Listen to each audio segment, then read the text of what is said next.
Welcome to my channel Rithi Motivational Speech. எப்போவுமே வேகமாக ஓடாமல் மெதுவாக பொறுமையாக செய்கிற ஒவ்வொரு செயலுமே வெற்றியாகத்தான் முடியும். ஓகேங்களா? வேகமாக 1 மணி நேரத்தில் செய்ய வேண்டிய வேலையை மெதுவாக நிதானமாக அரை மணி நேரத்தில் செஞ்சு முடிக்கலாம். இதுக்கு ஒரு சின்ன எடுத்துக்காட்டு என்ன அப்படின்னா, ஒரு பெரியவர் நெல் மூட்டைகளை கட்ட வண்டியில் எடுத்துகிட்டு போகிறாரு. குறுக்க ஒரு சின்ன பையன் வரான். அவங்ககிட்ட கேட்குறாரு, நான் இந்த ஊருக்கு போகணும், ஒரு ஊரோட பேரை சொல்லி இந்த ஊருக்கு போகணும், அங்கே போக எவ்வளோ நேரம் ஆகும் அப்படின்னு சொல்லிட்டு அந்த சின்ன பையன்கிட்ட பெரியவர் கேட்குறாரு. அதுக்கு அந்த சின்ன பையன் சொல்கிறான், வேகமாக போனீங்கன்னா நீங்கள் 1 மணி நேரம் ஆகும் போக, இதுவே மெதுவாக போனீங்க அப்படின்னா அரை மணி நேரத்தில் போயிடலாம் அப்படின்னு சொல்லிட்டு போகிறான். அதுக்கு அந்த பெரியவர், இவங்கிட்ட கேட்டதுக்கு நம்ம கேட்காம இருந்திருக்கலாம் அப்படின்னு சொல்லிட்டு வேகமாகவே வண்டியை ஓட்டிகிட்டு போகிறாரு. அங்கே அந்த வழி பூரா குண்டும் குழியுமா கரடு முரடாக இருக்கிறதுனால வண்டி அப்படியே பள்ளத்தில் விழுந்துருச்சு, வண்டியோட கவுந்துருச்சு. சரிங்களா? அப்போ தான் அவர் யோசிச்சார், அந்த சின்ன பையன் நிதானமாக போக சொல்லி தான் அப்படி சொல்லியிருக்கா அப்படின்னு சொல்லிட்டு. அவர் சொன்ன மாதிரியே அந்த ஊருக்கு போய், அந்த சின்ன பையன் சொன்ன மாதிரியே அந்த ஊருக்கு போய் சேர 1 மணி நேரம் ஆயிடுச்சு. சரிங்களா? அதுக்காக தான் சொல்கிறது, எந்த ஒரு விஷயத்தையுமே பரபரப்பாக வேகமாக செஞ்சு முடிச்சிடலாம் அப்படின்னு சொல்லிட்டு தப்பான எண்ணத்தோடு நம்ம செய்யக்கூடாது. எந்த ஒரு செயலாக இருந்தாலுமே பொறுமையாக நிதானமாக நம்ம யோசித்து செய்யணும். ஓகேங்களா? இந்த பரபரப்பு தான் நம்மளை வாழ விடாமல் நம்மளோட வாழ்க்கையை எதிர் திசைக்கு கொண்டு செல்லுது. ஓகேங்களா? ஓட்டத்தை விட்டுட்டு நம்மளோட வாழ்க்கையை நிதானமாக வாழ என்னென்ன பண்ணணும் அப்படிங்கிறத தான் அந்த வீடியோவில் பார்க்க போகிறோம். ஸ்கிப் பண்ணாமல் பாருங்கள். சரிங்களா? நிதானம் மட்டும்தான் உங்களோட கனவு நினைவாக்கக்கூடிய இருக்கும். சரிங்களா? நிதானம் மட்டும்தான் உங்களோட கனவை நினைவாக்கக்கூடியதாக இருக்கும். ஓகேங்களா? நான் சொல்கிற விஷயங்களை ஃபாலோ பண்ணும்போது இந்த வாழ்க்கையை சந்தோஷமாக வாழ்வதோடு உங்களோட கனவு வாழ்க்கையை தேவையான விஷயங்களோடு நிதானமாக செய்து முடிக்கவும் முடியும். ஓகேங்களா? என்னென்ன செய்ய போகிறோம் அப்படிங்கிறத ஒரு 10 பாயிண்ட் இருக்குது. சரிங்களா? ஸ்கிப் பண்ணாமல் ஃபுல்லாக பாருங்கள். First one slow down your daily activity அப்படின்னு சொல்கிறது. சரிங்களா? Slow down your daily activity அப்படின்னா, நம்ம லைஃப்பில் இருக்கிற ஒரு ஆக்டிவிட்டியை எடுத்து அதை இன்னைக்கு ஸ்லோவாக செஞ்சு பார்க்கணும். அது என்ன அப்படின்னா, நம்ம ப்ரெஸ் பண்ணுறதா இருக்கலாம், சாப்பிட்றதா இருக்கலாம், இல்லாட்டி கை கழுவுறதா இருக்கலாம், இல்லாட்டி க்ளீனிங்காக இருக்கலாம். ஏதாவது ஒரு விஷயம். சரிங்களா? ஏதாவது ஒரு விஷயத்தை நம்ம இன்னைக்கு எடுத்துக்கணும். சரிங்களா? எடுத்துக்கிட்டு அதை எப்பயுமே அவசரமாக பரபரப்பாக செஞ்சு பண்ணியிருப்போம். ஆனால் இன்னைக்கு அந்த இப்போ நம்ம செய்கிற வேலையை ரொம்ப ஸ்லோவாகவும் இல்லை, நார்மலாக நிதானமாக அந்த வேலையை பார்க்கணும். இப்போ கை கழுவுறதா இருந்தாலும் நிதானமாக கழுவுறது, ஒரு க்ளீனிங் இருக்குது அப்படின்னா அதை நிதானமாக க்ளீன் பண்ணுறது, அந்த மாதிரி. சரிங்களா? நம்மளை ரெகுலராக எவ்வளோ வேலைகளை பரபரப்பாக செஞ்சாலும் அந்த செயலுக்கு உண்டான அந்த விழிப்புணர்வு கொடுக்காமலேயே அந்த செயலை செஞ்சு முடிச்சிடணும். சரிங்களா? அதாவது பர்சனல் விஷயமா இருந்தாலும் சரி, வீட்டு வேலைகளாக இருந்தாலும் சரி, பரபரப்பாக செய்யாமல் ஏதாவது ஒரு விஷயத்த ஸ்லோவாக செஞ்சு பாருங்கள். சரிங்களா? எக்ஸாம்பிள் என்ன அப்படின்னா அதான் ப்ளஷிங்கு, ஹேண்ட் வாஷிங்கு, ஏதாவது ஒரு க்ளீனிங்கு, இல்லாட்டி ஒரு வாஷிங்கு, அந்த மாதிரி ஏதாவது ஒரு விஷயம். சரிங்களா? எக்ஸட்ரா எதை வேணாலும் பண்ணலாம். இந்த ஸ்லோனஸ் எதுக்காக அப்படின்னா எப்போ நம்ம ஒரு விஷயத்தை ஸ்லோவாக செய்கிறோமோ அப்போ அந்த என்வைரன்மெண்ட்டில் பாதுகாப்பாக ஃபீல் பண்ணுவோம். சரிங்களா? என்ன அப்படின்னா அந்த சூழ்நிலையில் எந்த ஒரு காரியத்தையும் ஸ்லோவாகவும் நிதானமாகவும் செய்ய முடியும். சரிங்களா? இப்போ எப்போவுமே ஒரு டேஞ்சராக இல்லாட்டி டென்ஷனாக இருக்கும்போது அந்த பரபரப்பு, வேகம், தடுமாற்றம் இது எல்லாமே ஏற்படும். சரிங்களா? அதனால் இந்த ஸ்லோனஸ் உங்கள் மூளைக்கு நீங்கள் சேஃபாக இருக்கிறீங்க அப்படின்னு சொல்லிட்டு மெசேஜ் பண்ணும். ஓகேங்களா? அதனால் இன்றைக்கி ஒரு ஆக்டிவிட்டியை எடுத்து ஸ்லோவாக செஞ்சு பாருங்கள். ஓகேங்களா? நீங்கள் அப்படி செஞ்சு பார்க்கும்போது உங்களுக்குள்ள என்ன ஒரு மைண்டில் உங்களுக்கு என்ன ஒரு மாற்றம் ஏற்படுது அப்படிங்கிறத பாருங்கள். இன்றைக்கி ஏதாவது ஒரு ஆக்டிவிட்டியை நீங்கள் இன்றைக்கி ஸ்லோவாக செஞ்சு பாருங்கள். உங்களுக்குள்ள ஒரு மாற்றம் உருவாவதை நீங்களே பார்க்கலாம். ஓகேங்களா? செகண்ட் ஒன் என்ன அப்படின்னா இது step out your house from at least 5 minutes. அதாவது என்ன அப்படின்னா உங்களோட வீட்டை விட்டு ஒரு 5 நிமிஷம் நிதானமாக வெளியில் போயிட்டு வர்றது. சரிங்களா? எதுக்காக அப்படின்னா நம்ம வீட்டுக்குள்ளேயே தான் இருப்போம். வீட்டுக்குள்ளேயே மொபைல் பார்த்துட்டு, டிவி பார்த்துட்டு, வீட்டு வேலைகளை பார்த்துட்டு வீட்டுக்குள்ளேயே இருப்போம். வெளியில் போகிறது அவசரமாக போவோம், ஏதாவது வேலை இருந்தால் மட்டும்தான் போவோம். ஆனால் இன்றைக்கி என்ன பண்ணுறீங்க அப்படின்னா ஒரு 5 நிமிஷம் உங்களுக்காக வீட்டை விட்டு நிதானமாக வெளியில் போயிட்டு வாங்க. வெளியில் போயிட்டு என்ன பண்ணுறீங்க அப்படின்னா ஒரு என்னென்னா போகும்போது மொபைலை எடுக்கக்கூடாது சரிங்களா. உங்கள் கூட வந்து யாரையுமே கூட்டிகிட்டு போகக்கூடாது. நீங்களாக தனியாக நிதானமாக வெளியே போங்க ஓகேங்களா. வெளியே போகிற அந்த 5 மினிட்ஸு எதை பற்றியுமே யோசிக்கக்கூடாது. இன்றைக்கி நடந்த விஷயம், இன்றைக்கி நடந்த பிரச்சனைகள், அந்த மாதிரி எந்த ஒரு விஷயத்தையுமே நினைக்காதீங்க சரிங்களா. அப்படி போகும்போது என்னன்னா வெளியில் போயிட்டு இயற்கையை ரசிக்க பாருங்கள், வானத்தை ரசிங்க. வானத்தில் எந்த மாதிரி ஒரு என்ன சொல்கிறதுனா மேகக்கூட்டங்கள்லாம் எப்படி இருக்குது, வானம் வந்து கிளியராக இருக்கா இல்லை மேகம் சூழ்ந்திருக்கா அப்படிங்கிறத ஒரு சில விஷயங்களை வந்து கவனிங்க. காற்றை வந்து நீங்கள் மூச்சு இழுக்கும்போது இல்லாட்டி காற்று வந்து வீசும்போது உங்கள் மேலே அது படும்போது நீங்கள் அதை உணருங்க சரிங்களா. காற்றை உணருங்க. இப்படி பண்ணும்போது உங்கள் மனசு ஃப்ரீயாக ஆகும் சரிங்களா. உங்களுக்குள்ளே இருக்கிற பயம் வந்து போகும், உங்கள் மைண்டும் ஃப்ரீ ஆகும் சரிங்களா. அதை பண்ணி பாருங்கள். பண்ணி பார்க்கும்போது தான் அதை ஃபீல் பண்ண முடியும் சரிங்களா. அதுக்கு நீங்கள் நிதானத்தோடு வெளியே போனால் மட்டும்தான் நீங்கள் வந்து உணர முடியும். ஒரு 5 மினிட்ஸ் உங்களுக்காக நீங்கள் வெளியே போயிட்டு வாங்க. ரெகுலராகவே பண்ணுங்கள், உங்களுக்குள்ளே ஒரு மாற்றம் உருவாகும் ஓகேங்களா. அடுத்து வந்து 3rd ஒன் வந்து என்ன அப்படின்னா வந்து க்ளீன் எ ஸ்மால் ஸ்பேஸுங்க இன் யுவர் ஹவுஸ். அதாவது என்ன, உங்கள் வீட்டுக்குள்ளே ஏதாவது ஒரு சின்ன இடத்த எடுத்துக்கோங்க சரிங்களா. உங்கள் டேபிளாக இருக்கலாம், உங்கள் டோராக இருக்கலாம், இல்லை ஜன்னல் டோராக இருக்கலாம், இல்லாட்டி வேறு ஏதாவது ஒரு சின்ன இடத்த எடுத்துக்கோங்க க்ளீன் பண்ணுறதுக்காக சரிங்களா. நம்ம வீட்டில் இருக்கிற ஒரு சின்ன இடத்த வந்து க்ளீன் பண்ணணும் சரிங்களா. நம்ம மனசை ஃப்ரீயாக வச்சுக்க இந்த ஒரு க்ளீனிங் வந்து மிகப்பெரிய மருந்தாக இருக்கும். ஏதாவது ஒரு சின்ன கதவு, ஜன்னல், டேபிள் அந்த மாதிரி ஏதாவது ஒன்று எடுத்து நீங்கள் சுத்தமாக க்ளீன் பண்ண பாருங்கள் சரிங்களா. அது க்ளீன் பண்ணி முடிக்கும்போது உங்களுக்குள்ள ஒரு சந்தோஷம் வெளிவருவதை உங்களால் உணர முடியும் சரிங்களா. இது வந்து நான் நிறைய வீடியோவில் நானே சொல்லியிருக்கேன். மனசு கஷ்டமாக இருக்குது, ஸ்ட்ரெஸ்ஃபுல்லாக இருக்கீங்க, மைண்ட்ஃபுல்னஸாக இருக்கீங்க, டிப்ரெஷனில் இருக்கீங்க அப்படிங்கும்போது ஏதாவது ரொம்ப நாள் க்ளீன் பண்ணாத ஒரு இடத்த எடுத்து நீங்கள் க்ளீன் பண்ணி பாருங்கள். உங்களுக்குள்ளே வந்து அந்த இடம் க்ளீன் ஆகும்போது உங்கள் மைண்டும் மனசும் ஃப்ரீ ஆகும் அப்படின்னு சொல்லியிருப்பேன். அதே தான் இந்த வீடியோவில் நான் சொல்லியிருக்கேன் இந்த இடத்துல ஓகேங்களா. அதனால் ஒரு சின்ன இடத்த வந்து நீங்கள் ரெகுலராகவே வந்து க்ளீன் பண்ண பாருங்கள் சரிங்களா. அடுத்து வந்து 4th ஒன் வந்து drink a glass of water. அதாவது என்னென்னா பேஷியன்ட்லி, அதாவது ஒரு நம்ம வந்து தண்ணி குடிப்போம். இப்போ தண்ணி தாகம் வருது எடுக்குது அப்படின்னா என்னென்னா வேகமாக எடுத்து 1 டம்ளர் தண்ணியை கடகடன்னு குடிச்சிருவோம். அப்படி குடிக்காமல் 1 டம்ளர் தண்ணி எடுத்து எப்படி குடிக்கிறோம் அப்படிங்கிறத இப்போ வந்து 1 டம்ளர் தண்ணியை எடுத்துகிட்டு ஒரு நல்ல சேஃபான ஒரு ஃப்ரீயான இடத்துல உட்காந்து ஒரு சேர்லேயோ இல்லை சோபாவில் எதுலையாவது ஒரு இடத்துல உட்காந்துட்டு ஒவ்வொரு முடக்கா வந்து குடிக்கணும் சரிங்களா. தண்ணி குடிக்கும்போது மெதுவாக நிதானமாக குடிக்கும்போது நம்ம தொண்டை வழியாக அதை கீழே போகிறத உணர்ந்து அதை கவனித்து குடிங்க சரிங்களா.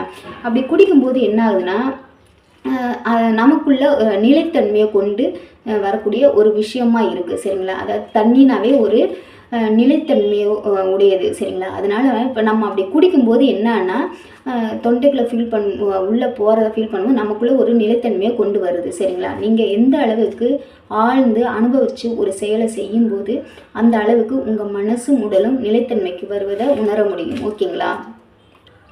அதனால் ஒவ்வொரு நாளும் நீங்கள் தண்ணி குடிக்கும்போது நிதானமாக ஒவ்வொரு முடக்கையும் அனுபவித்து குடிக்கணும் சரிங்களா. இதை வந்து நீங்கள் ரெகுலராக ட்ரை பண்ணி பாருங்கள். அடுத்து வந்து ஃபிக்ஸ் யுவர் பொசிஷன் சரிங்களா. நீங்கள் வந்து இப்போ நம்ம வீடியோ பார்க்கும்போது நீங்கள் எப்படி இருக்கீங்கன்னு தெரியல, படுத்துக்கிட்டே பார்க்கலாம், உட்காந்து பார்க்கலாம், இல்லை சேரில் கால் மேலே கால் போட்டு உட்காந்து பார்க்கலாம், அந்த மாதிரி பண்ணலாம். ஆனால் அப்படி பண்ணக்கூடாது சரிங்களா. நம்மளோட அந்த போஸ்டர் இருக்குது பார்த்தீங்களா, அதை வந்து மாற்றிக்கணும். எப்படி அப்படின்னா வந்து நம்ம மூடை வந்து ஒரு மாற்றத்துக்கு கொண்டு வரக்கூடியது நம்மளோட பொசிஷன் சரிங்களா. முகத்தை வந்து ரிலாக்ஸாக வச்சுக்கோங்க, ஃப்ரீயாக வச்சுக்கோங்க. முதுகை வந்து நேராக வச்சுக்கணும். அதை கால்கள் வந்து தரையில் நல்லா ஊனிக்கணும் சரிங்களா. அப்படி வச்சுக்கணும் சரிங்களா. அப்படி வச்சு இப்படி பண்ணும்போது வந்து ஃபிசிக்கல் அந்த பொசிஷன் வந்து மாற்றத்தை கொண்டு வரும்போது உங்கள் மனநிலையும் ஒரு மாற்றம் ஏற்படுவதை பார்க்கலாம் சரிங்களா. ஃபிசிக்கலில் வந்து மாற்றம் உருவாகும் போது உங்களோட மனசுலையும் ஒரு மாற்றம் உருவாவதை பார்க்கலாம் ஓகேங்களா. அதாவது என்ன அப்படின்னா அலைன்மெண்ட்டுங்கிறது மனசுக்கு மட்டும் இல்லை உடம்புக்கும் ரொம்ப முக்கியம் அப்படிங்கிறது தான் உண்மை சரிங்களா. அதை புரிஞ்சுக்கிட்டாவே போதும். நம்ம உட்காரோம் அப்படின்னா வந்து நேராக ஸ்ட்ரைட்டாக வந்து கால் வந்து தரையில் படுற மாதிரி ஃபேஸை வந்து ஃப்ரீயாக வச்சுக்கிட்டு உட்காரணும் ஓகேங்களா. அதை தான் அதை சொல்லியிருக்கோம். அடுத்து வந்து 5th ஒன் வந்து என்ன அப்படின்னா வந்து 6th ஒன் வந்து என்ன அப்படின்னா வந்து get back in touch with and old friend. அதாவது என்ன அப்படின்னா வந்து ரொம்ப நாளாக பேசாத ஃப்ரெண்டாக இருக்கலாம், உறவினர்களாக இருக்கலாம், ஏதாவது ரிலேட்டிவ்ஸ் யார் வேணாலும் இருக்கலாம். சரிங்களா, ரொம்ப நாளாக வந்து அவங்கக்கிட்ட நம்மளுக்கு டச்சே இல்லை, ஆனால் அவங்கக்கிட்ட இப்போ பேசணும். எதுக்காக பேசுகிறோம் அப்படிங்கிறத இந்த வீடியோவில் சொல்லியிருக்கேன். சரிங்களா, நீங்கள் ரொம்ப காலமாக பேசாத உங்கள் ஃப்ரெண்டுக்கிட்ட இன்றைக்கி கால் பண்ணி பேசுங்க. சரிங்களா, அது எதுக்காக அப்படின்னா வந்து ரெகுலராக பேசுகிறவங்கக்கிட்ட பேசுகிறத இன்றைக்கி வந்து விட்டுட்டு பழைய ரொம்ப நாள் பேசாதவங்க கிட்ட பேசும்போது நம்மளோட பழைய சந்தோஷமான விஷயங்களை வந்து ஞாபகத்துக்கு கொண்டு வர முடியும்.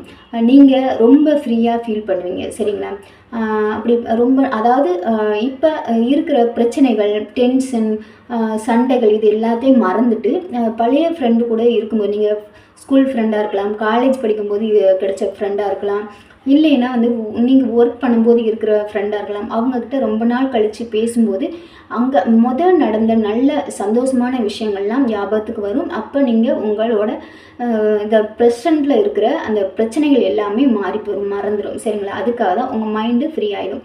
அடுத்து வந்து என்ன அப்படின்னா வந்து 7th ஒன் என்ன அப்படின்னா keep your promise your made to your self. அதாவது என்ன அப்படின்னா நமக்கு ஒரு சத்தியத்தை பண்ணிக்கணும். எந்த மாதிரி சத்தியம் அப்படின்னா இன்றைக்கி இந்த வேலையை நான் கரெக்டாக இந்த நேரத்துக்குள்ளே பண்ணி முடிப்பேன் அப்படிங்கிறது. அது எதுவாக வேணாலும் இருக்கலாம். உங்களுக்காக ஒரு சின்ன சத்தியம் நிறைவேற்றணும். என்ன அப்படின்னா நான் இன்றைக்கி சீக்கிரமாகவே சாப்பிடுவேன், இன்றைக்கி நான் சீக்கிரமாகவே வந்து இந்த வேலையை முடிச்சுவேன், நான் சீக்கிரமாகவே இன்றைக்கி தூங்கிடுவேன் அப்படின்னு சொல்லிட்டு ஒரு சத்தியத்தை இன்றைக்கி நீங்கள் எடுத்துக்கணும். சரிங்களா, ஒரு சின்ன சத்தியம் செஞ்சால் அது உங்களுக்குள்ளே நிறைவேற்றி பார்க்கணும்.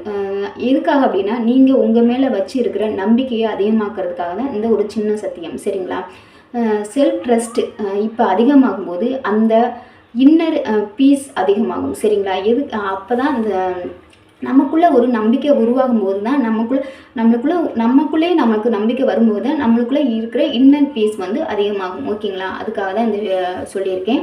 அடுத்து வந்து ரெடியூஸ் த நாய்ஸ் அப்படின்னா வந்து என்னென்னா இப்போ வந்து எப்போ பார்த்தாலும் நம்ம பின்னாடி வந்து ஏதாவது ஒரு சவுண்டு கேட்டுக்கிட்டே இருக்கும். நீங்கள் வந்து என்னென்னா இதை எழுதுறீங்க அப்படின்னா பின்னாடி வந்து டிவியை போட்டு விட்டுட்டு இல்லை பாட்டு கேட்டுக்கிட்டே எழுதுவீங்க. ஒர்க் பண்ணுறீங்க அப்படின்னா அதே மாதிரி வீட்டு வேலை பார்க்கும்போது ஏதாவது ஒரு சாங்கை போட்டுவிட்டு டிவியை போட்டுவிட்டு எழுதுறது, வேலை பார்க்குறது அந்த மாதிரி பண்ணுவீங்க. அப்படி பண்ணாதீங்க. சத்தத்தை வந்து குறைச்சிடணும். சரிங்களா, எந்த செயல் செய்தாலும் வந்து பேக்ரவுண்டில் நாய்ஸ் வராமல் பார்த்துக்கணும். சரிங்களா, அது ரொம்ப ரொம்ப முக்கியம். நீங்கள் நினைக்கிறத விடவும் அதிகமாக தேவையற்ற சத்தமானது உங்களுடைய எனர்ஜியை வந்து ரொம்பவே வந்து ட்ரெயின் பண்ணிடும். சரிங்களா, ஆனால் அமைதியானது சத்தமே இல்லாமல் உங்களை ஹீல் பண்ணும். சரிங்களா, அதை தான் இந்த வீடியோவில் சொல்லியிருக்கோம் இந்த இடத்துல. ஓகேங்களா, அதனால் உங்கள் மொபைலை மியூட்டில் போட்டுருங்க. சரிங்களா, அதை எப்போயுமே மொபைலை ஆன் பண்ணிக்கிட்டே இருக்காதீங்க. எப்போவுமே வந்து ஓடிக்கிட்டே இருக்கிற டிவியை வந்து ஆஃப் பண்ணி வச்சுருங்க. காதில் மாட்டிக்கிட்டே இருக்கிற ஹெட்ஃபோனை வந்து ரெஸ்ட்டில் போட்டுருங்க. சரிங்களா, அதுக்கு ரெஸ்ட்டு கொடுத்துருங்க. இந்த மாதிரி பண்ணும்போது உங்களுக்குள்ள ஒரு மாற்றம் உருவாவதை நீங்களே பார்க்கலாம். ஓகேங்களா, அடுத்து வந்து என்ன அப்படின்னா வந்து 9th ஒன் வந்து touch and feel something natural. அதாவது என்னென்னா இயற்கையாக இருக்கிற ஒரு விஷயத்தை தொட்டு உணர்றது. அது என்ன அப்படின்னா வந்து இயற்கை நம்மளோட மனசையும் உடலையும் வந்து அமைதியாக வச்சுக்கும். சரிங்களா, அமைதிப்படுத்தும்.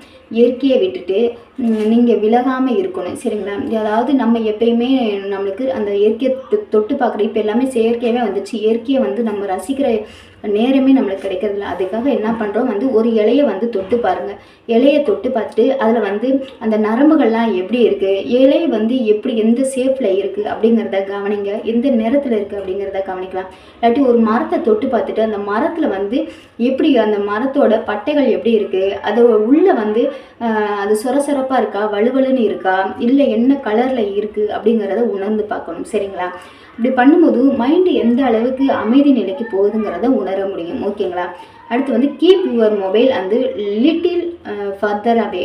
என்ன அப்படின்னா வந்து உங்ககிட்ட இருக்கிற உங்கள் மொபைலை கொஞ்சம் உங்ககிட்ட இருந்து தனியாக வைக்கிறது. அது நீங்கள் வீட்டில் இருக்கும்போது உங்கள் ஃபேமிலி மெம்பர்ஸ் கூட சமைக்கலாம், பேசலாம், எல்லாம் அவங்க கூட டைம் ஸ்பெண்ட் பண்ணலாம். சரிங்களா, அப்படி பண்ணும்போது வந்து நீங்கள் உங்கள் மொபைல் வந்துச்சுன்னா அதில் வர மெசேஜு இல்லை கால் வரும். அது வந்து உங்களை டிஸ்டர்ப் பண்ணிகிட்டே இருக்கும். உங்கள் ஃபேமிலியோட உங்களை நிம்மதியாகவே இருக்கக்கூடாது. அதுக்காக தான் உங்கள் மொபைலை வந்து பக்கத்து ரூம்லேயோ இல்லை அடுத்த ரூம்லேயோ வச்சுட்டு நீங்கள் வந்து இருக்க பாருங்கள், சரிங்களா? ஒரு 20 நிமிஷம் வந்து மொபைலை விட்டுட்டு ஃபேமிலி மெம்பர்ஸ் கூட இருக்கும்போது மொபைல் யூஸ் பண்ண மாட்டீங்க. அப்படி பண்ணும்போது வந்து நீங்கள் எந்த ஒரு செயலையுமே வந்து முழுமையாக செய்ய முடியும், சரிங்களா? உங்கள் மொபைலை விட்டு விலகி உங்கள் செயல்களில் முழு விழிப்புணர்வையும் காட்டுங்க, சரிங்களா? இப்படி பண்ணும்போது நீங்கள் செய்கிற செயல் வந்து உங்களுக்கு திருப்தியையும் மன நிறைவையும் கொடுப்பதை நீங்கள் உணரலாம், ஓகேங்களா? அடுத்து வந்து take long and slow exhale. அதாவது என்ன அப்படின்னா வந்து நீங்கள் மூச்சை வெளிவிடும் நேரத்தை விட மூச்சை உள்ளிழுக்கும் நேரத்தை விட வெளிவிடுற நேரத்தை வந்து அதிகரிக்கணும்.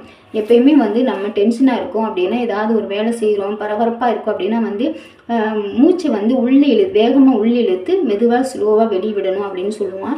ஆனால் இந்த இடத்துல நான் என்ன சொல்ல வரேன் அப்படின்னா வந்து நீங்கள் வந்து மூச்சை உள்ளிழுக்கிற நேரத்தை விட வெளிவிடுற நேரம் வந்து அதிகமாக இருக்கணும்னு சொல்கிறேன், சரிங்களா? மூச்சை வேகமாக உள்ளிழுத்துட்டு வெளிவிடுற நேரத்தை அதிகமாக விடுங்க, சரிங்களா? அதிகமாக்குங்க. அப்படி பண்ணும்போது என்ன ஆகுதுன்னா, ஒவ்வொரு தடவையும் டென்ஷன் மற்றும் பரபரப்பாக இருக்கும்போது மூச்சை அதிகமாக உள்ளிழுத்து மெதுவாக வெளிவிடுவோம், சரிங்களா? இன்னைக்கு கொஞ்சம் மாற்றி மூச்சை உள்ளிழுப்பதை விட வெளியே விடுற நேரத்தை வந்து அதிகமாக ஒதுக்கணும், சரிங்களா? அதிகமாக கவனிக்கணும், சரிங்களா? இதில் பெரிய எஃபெக்டாக உங்களுக்குள்ளே கொண்டு வரும். இதுக்குள்ளே வந்து ஒரு பெரிய எஃபெக்டை உங்களுக்குள்ளே கொண்டு வரும். மூச்சு அதிகமாக வெளிவரும்போது உங்களுடைய நரம்பு மண்டலமானது ரொம்பவும் அமைதியாக இருக்கும். அதாவது மூச்சை வந்து அதிகமாக வந்து நம்ம வெளிவிடுறோம், அதிகமான நேரம் வந்து வெளிவிடுறோம் அப்படிங்கும்போது அப்போ வந்து நம்மளோட நரம்பு மண்டலத்தை வந்து அமைதிப்படுத்தும், சரிங்களா? சேஃபாக ஃபீல் பண்ண தொடங்கும். இதனால உங்கள் மனநிலை வந்து ஸ்ட்ரெஸ்ஸாக இருந்தாலும் பரபரப்பாக எங்கினாலும் உடனடியாகவே ரிலாக்ஸ் ஸ்டேஜுக்கு வந்து போயிடும், சரிங்களா? எப்போல்லாம் டென்ஷன் மற்றும் பரபரப்பாக இருக்கிறீங்களோ அப்போல்லாம் மூச்சை வெளிவிடும் நேரத்தை வந்து அதிகரித்து பாருங்கள், ஓகேங்களா? அடுத்து வந்து மூச்சை நிதானமாக உள்ளிழுத்து நிதானமாக வெளிவிடும் நேரத்தை அதிகரிப்பது ரொம்ப ரொம்ப நல்லது. மூச்சை இழுப்பது அதாவது மூச்சை இழுத்துட்டு வெளிவிடுறது வந்து மூக்கு வழியாகவும் விடலாம், வாய் வழியாகவும் விடலாம், சரிங்களா? இதை வந்து நீங்கள் ரெகுலராக பண்ணி பாருங்கள், உங்களுக்குள்ள ஒரு மாற்றம் உருவாகும். நான் சொன்ன விஷயங்கள் எல்லாமே உங்களுக்கு பிடிச்சிருந்துச்சுன்னா லைக் போடுங்க, அப்படியே வந்து வீடியோவுக்கு ஹைப் பண்ணுங்கள், சரிங்களா? அடுத்து வந்து முக்கியமான ஒரு பாயிண்ட்டு, ரீட் போயம். அதாவது ஒரு ரெகுலராகவே வந்து ஒரு சின்ன சின்ன போயத்தை வந்து நம்ம படிக்கணும். இல்லை ஒரு கவிதை, ஏதாவது ஒரு கவிதை, உங்களுக்கு எந்த கவிதை பிடிக்கும், யாரோட கவிதை பிடிக்குமோ அந்த கவிதை வந்து நீங்கள் படிங்க, சரிங்களா? இதுக்காகவே ஒரு கவிதை புக்கு வாங்கிக்கோங்க. கவிதை புக்கு வாங்கிக்கிட்டு ரெகுலராக ஒரு கவிதை அதுக்குன்னு டைம் ஸ்பெண்ட் பண்ணி நிதானமாக ரசித்து அந்த கவிதையை படிக்கும்போது நம்ம மைண்டு மனசும் ஃப்ரீ ஆகும். அதுக்காக தான் ரெகுலராக வந்து ஒரு கவிதையை படிக்கலாம், ஓகேங்களா? அடுத்து இது வந்து ஒரு நாளைக்கு இந்த மாதிரி ஒரு கவிதை படிக்கும்போது அந்த நாளையவே வந்து நம்மளுக்கு அழகாக்கும். அந்த நாள் முழுவதும் நம்மளுக்கு சந்தோஷமாக இருக்கும், சரிங்களா? அதுக்காக தான் வந்து இந்த கவிதை படிக்க சொல்கிறது. நான் சொன்ன இந்த 12 செயல்லையுமே உங்களுக்கு எந்த செயல் வந்து பிடிச்சிருக்கு, நீங்கள் எந்த செயலை வந்து இன்றைக்கி பண்ண போகிறீங்க அப்படிங்கிறது தான் இந்த வீடியோ பண்ண போகிறீங்க அப்படிங்கிறத கமெண்டில் சொல்லுங்கள். இந்த வீடியோ பிடிச்சிருந்தால் லைக் பண்ணுங்கள், கமெண்ட் பண்ணுங்கள். சப்ஸ்கிரைப் பண்ணாமீங்கன்னா சப்ஸ்கிரைப் பண்ணிவிட்டு பெல் ஐக்கானை கிளிக் பண்ணிவிட்டு ஆளுங்கிறத கிளிக் பண்ணுங்கள். ஓகே, பாய்ங்க. அடுத்த வீடியோவில் பார்க்கலாம்.